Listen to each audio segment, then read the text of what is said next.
let's make a move.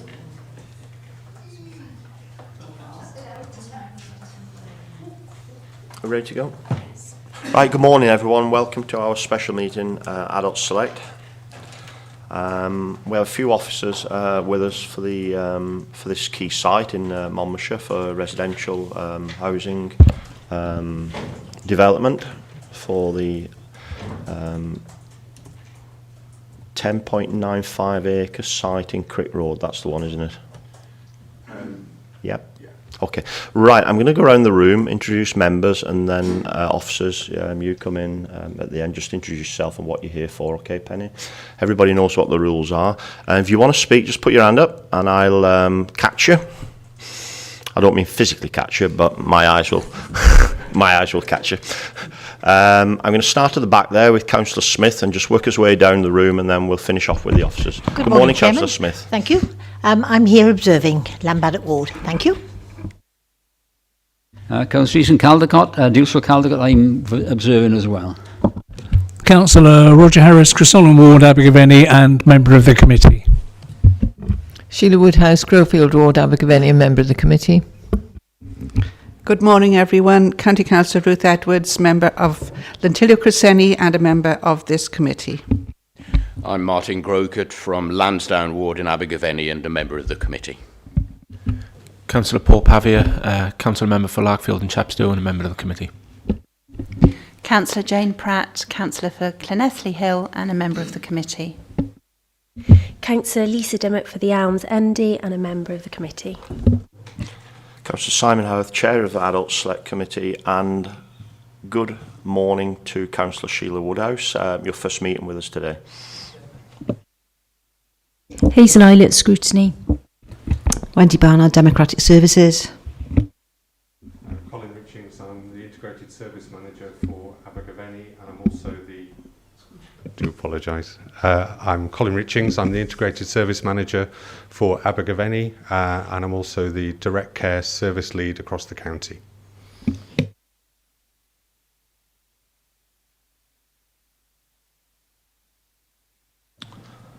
Right, thank you everyone. Two members who are here observing, I will allow you to speak. If you put your hands up, I'll bring you in whenever.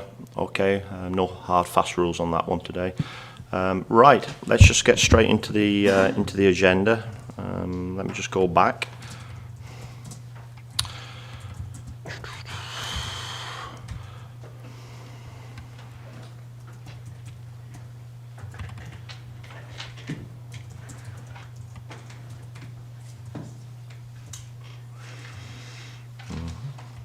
Right, apologies for absence, Clerk.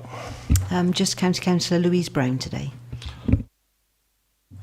Declarations of interest as and when. Everybody happy with that? Open public forum. Excuse me, sir. Do you need to speak on anything today? No. Okay, thank you. To confirm the minutes of the previous meeting held on the 12th of September 2016. We do have an action list further on. Everybody happy with them minutes of that meeting? Yeah. A proposer and a seconder, please. Got Councillor Pratt to second that. Okay, you don't want to go through them minutes page by page. We're okay with that? Yep. Okay, so they've been moved as a true and accurate record. Thank you, everyone. Right, agenda item number 5, re-provision of 7 View residential homes. Please see supplementary agenda for appendix 1, 2 and 3. Everybody got them? Yep. Any issues that if we're following something, just put your hand up and we'll wait for you, and we'll let the officers lead us into that. Can you lead us into that, please? Penny, if you want to speak, no problem whatsoever. Members ask questions of you, no problem, okay? Right, can you take us through the report, please? Thank you, Chair. I'm proposing to talk around the report and not go through line by line, if that's okay with everybody, but I will come into detail if people want. Background really is 7 View residential home is really the only council-run residential home left in Monmouthshire. It was built about 1979, and back in those times it was a 60-bedded home in the days where people used to share a room. And over the years it's evolved and changed. Major changes about 20 years ago when it became a home for 32 people. And over the last 10 years, it's moved away from just providing services to older, frail people to really specialising on supporting people with dementia.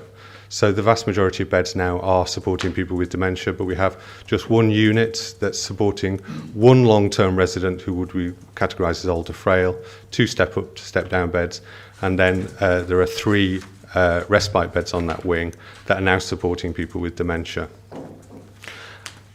The context of this report is, at this stage, it is an initial proposal only, and it's to explore the possibility and feasibility of a new build residential home to replace the one that's at Seven View. It's an ageing building, and the repair bills are going up. The main issues we have are environmental.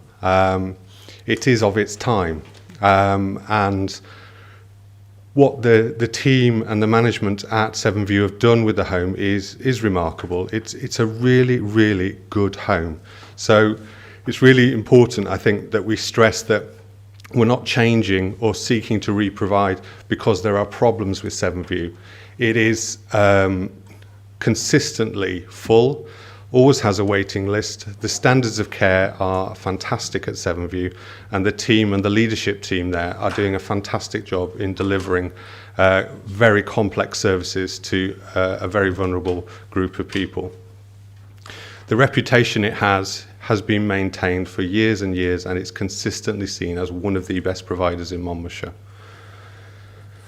However, the practice around supporting people with dementia is moving forward apace, and we've invested hugely in our staff teams and how we approach care and support for people with dementia over the last few years.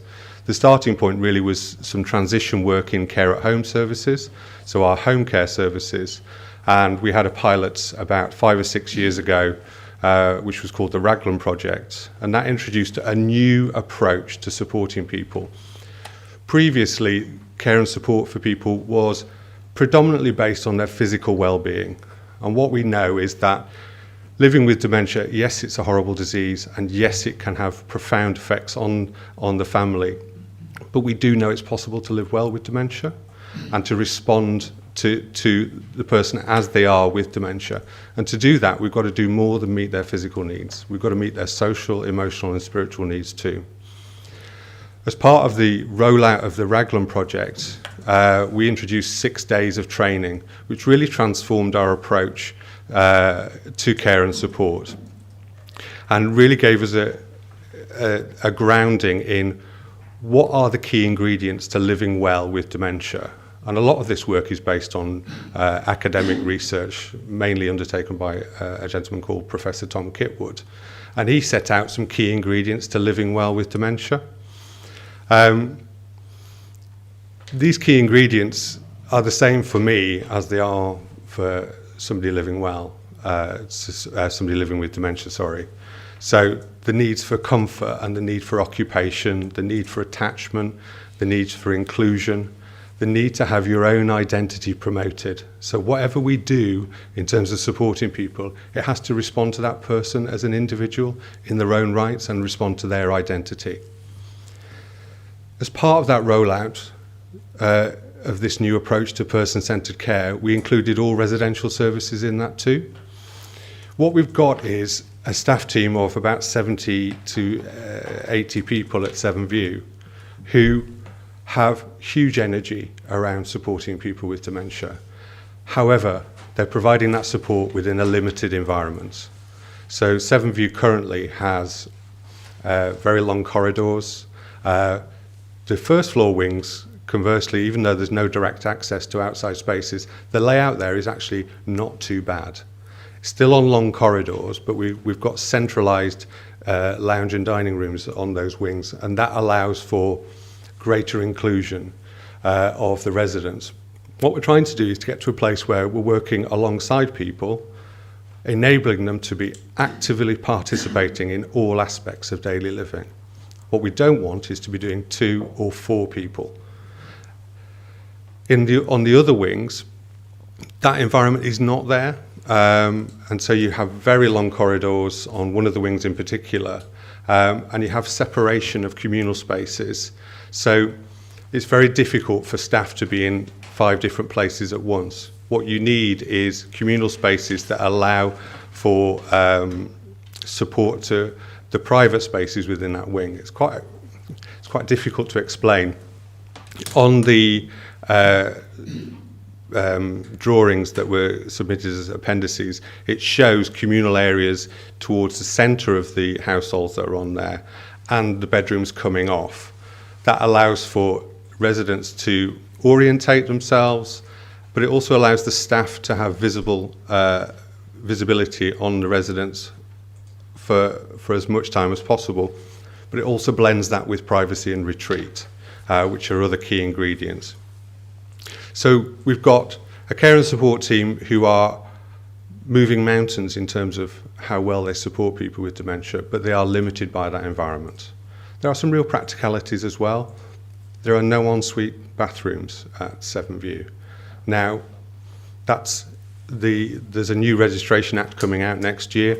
It's still not a stipulation that ensuite bathrooms are part of existing homes in that new Registration Act, but it is for new builds. I think it's only a matter of time before there will be an order placed on us that ensuite bathrooms are mandatory as part of our registration. I think critically, if we get to a point where that is mandatory and we haven't done anything to pre-plan for that, knowing that that was on the horizon, I think, I would certainly be seen as negligent in my responsibilities.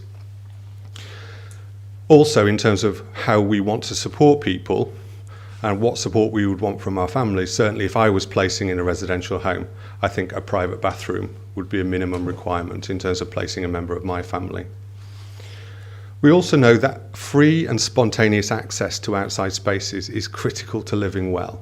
So that's the ability to choose when you go out and to know that when you go out, you are safe. That is not possible currently at Seven View. Now, the staff have got together and have done a lot of fundraising recently to create some safer outside spaces at Seven View, but it's within a limited environment. So, at this stage, just to reiterate, we are just setting out some proposals. There is a huge amount more work to be done. In terms of setting out those proposals, we've got some critical questions to ask ourselves. One is, should we as a council remain a provider of residential services in the long term? My own personal view is we absolutely should remain a provider. We have reduced our provision over the years, and you'll have seen other local authorities like Blaenau Gwent withdraw from the market. I think as a council we want to be not just a commissioner of residential services, but we also want to be a provider so that we can work in partnership with the independent sector. There's some really, really good independent sector providers, and I think as a council the outcomes for people living with dementia will only be better if we work in partnership, direct partnership as a provider. We're also well placed in terms of our evolution as an integrated approach to health and social care in Monmouthshire. The fact that I'm now the integrated service manager for Abergavenny is part of that evolution. So I'm the professional lead for direct care, there's a professional lead for social work, and there's a professional lead for therapies in Monmouthshire. We brought our care services into our integrated services teams because we see them as more than just a provider of services. Remaining as a provider for the council allows that integrated journey to continue, and being a part of that, it allows us to innovate based on that integration. So as part of this proposal, we're also looking at a 24-hour community outreach model to the local community. We know that sometimes the tipping point for residential care is the need for support through the night. If we can provide that outreach model, we have another method by which we can prevent admission. The demographics that are in the report are stark. The demands on social care services are being managed reasonably well at the moment. There is significant pressure, But if you look at just the demographic around supporting people with dementia, we know that there's going to be a 153% increase in the number of people with dementia in Monmouthshire over the next 20 years. By training, by innovation, by integration, we're managing to maintain the number of residential placements at a steady state, and that's been maintained for a couple of years. But that can only continue for so long. I think we can anticipate an increase in residential demand over the next 10 to 15 years. Being a provider of services as a council also allows us to be a safety net as well. So if a provider does go to the wall, so we had Sedbury Park nursing home close, I think 18 months ago. I'm looking at Chris at the back. It allows us just to have that stake in the market. We picked up some of the residential placements from Sedbury Park, but so did the other providers. We don't know what would happen if there wasn't an in-house provision, but it leaves us more vulnerable to fluctuations in the market and also providers giving up. The other part of the feasibility and the report is to explore, can we develop best practice? And a lot of the work that's been done to date and the designs that are presented are certainly not final designs, and there is a huge amount of work to be done. But we've worked with Pentan, who are a specialist care home architects based in Cardiff, and their founding partner, John Carter, has led the design process on our behalf. He's very excited by these designs. He's saying these are some of the best designs that he's been involved with in his career, because he feels that the environmental design is keeping pace with what we aspire to in terms of supporting people well. The design is founded on households. What we're trying to do, there is always a tension between group living and creating a home for an individual. And it is a compromise. And you're trying to get the best balance between the two. The household model is specifically designed to deliver as close as possible a home. So when you walk through the door, you shouldn't see chrome or glass or offices. You should see coats and boots and life going on in that home. So we wouldn't want a receptionist to answer the door. We'd want a resident to answer the door or a member of staff. We want it to feel very homely when you're within there, and the environment is designed specifically to ensure that people are involved in all aspects of daily living. So gone would be the huge communal kitchens that we currently have, and you would have individual household, farmhouse-style kitchens where a lot of activity is around a kitchen table, where people will be preparing food, will be involved in washing up, will be involved in the laundry. It's all about trying to make a home for people and to ensure that we give people the best opportunity to live well. And it's also about ensuring that families of the people that live with us are involved as much as possible in all aspects of daily living. So it's a home not just for the people that live there, it's also a home for the families as well. I think what we've said, our conclusions coming out of the feasibility is we believe it is possible to develop best practice on that site, and we believe that this would be best practice nationally as well. In terms of next steps, as I've said, this is just a feasibility at this stage. There is a huge amount of work to be done.